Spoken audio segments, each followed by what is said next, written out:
PYTH sitting at 11 cents after that brutal crypto crash that wiped out over 20 billion across the market. Some exchanges saw it drop to 4 cents. The Oracle token has clawed its way back, but here's what most people aren't seeing. The technical setup is telling two completely different stories. One side shows momentum building with massive network growth. The other side? Price action that's still struggling below every major moving average. I've been holding PYTH since 10 cents, documented on this channel across 10 previous videos. This is video number 11, and the risk-to-reward ratio at current levels might be one of the most interesting setups I'm tracking right now. Let's talk about what's happening beyond the price. PYTH Network just partnered with Kalshi, one of the leading prediction market platforms. This isn't small. Kalshi is now bringing prediction market data on-chain through PYTH. We're talking real-time odds for elections, Fed decisions, championships, and more. Developers can now build derivatives and products using actual prediction market data across over 100 blockchains. When an oracle starts feeding data that creates entirely new product categories, that's fundamental expansion. Then there's the Plasma integration.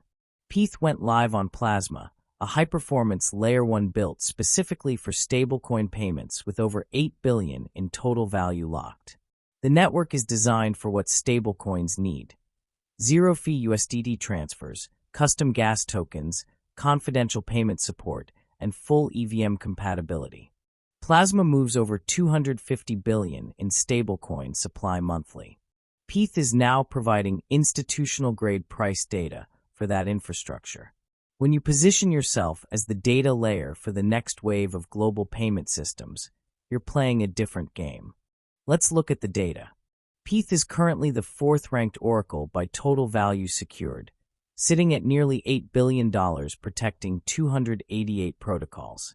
Only Chainlink, Chronicle, and Redstone are ahead. In August alone, the network added 11 new integrations including Polynomial, Theo, Jupiter Lend, and Matrix Doc. Monthly traded volume using PYTH data hit 99 billion, up almost 5% from the previous month. Total value secured jumped 20% in 1 month to 25 billion. The network now connects to over 107 blockchains with 611 integration partners. Data providers increased to 125, and price feeds expanded to over 2,100. Entropy requests, which measure random number generation for applications, surged over 11% monthly to over 7 million requests. Market penetration is strong: 95% on Sui, 94% on Aptos, 91% on Solana. Now the part people need to understand. Current price is close to 12 cents with a market cap around 670 million. Circulating supply is 5.7 billion PYTH out of a max supply of 10 billion.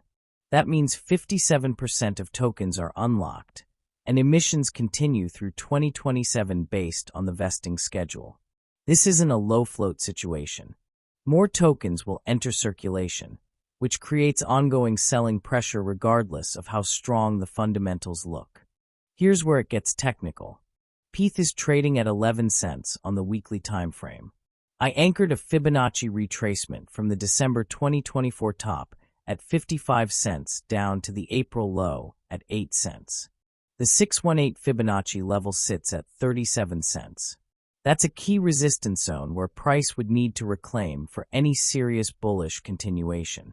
The descending trend line that formed from the March 2024 all-time high has rejected price 2 times now.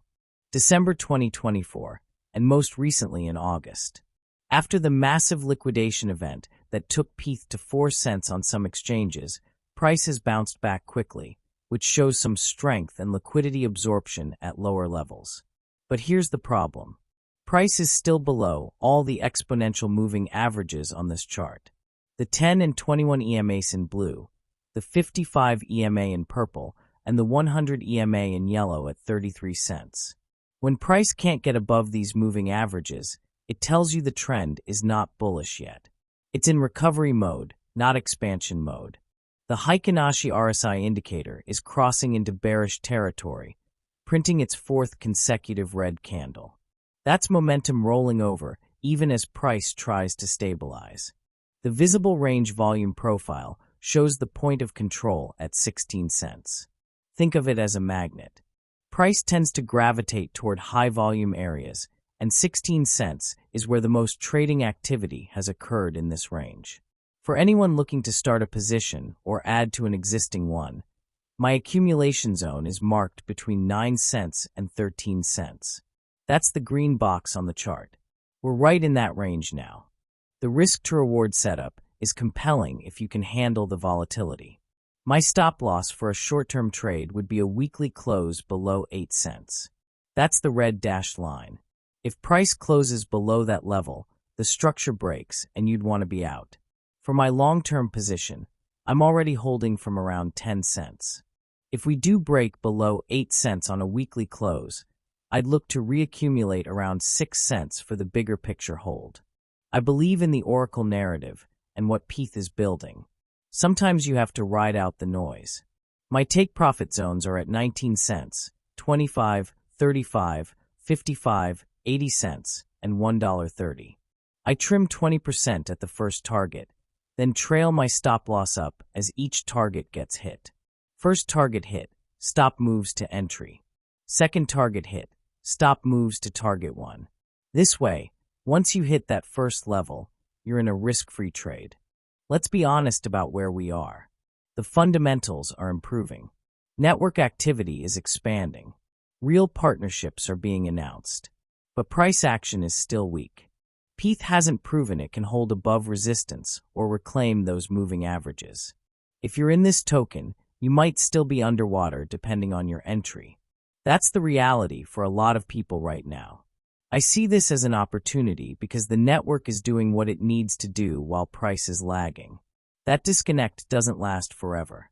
Either the fundamentals slow down and price stays suppressed, or price eventually catches up to what's being built. I'm betting on the latter, but I'm managing risk the entire way.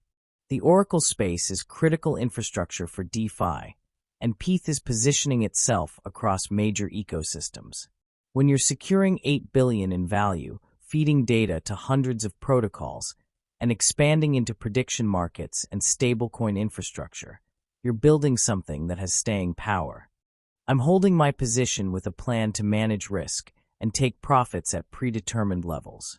If you found this breakdown useful, hit the like button and subscribe to the channel.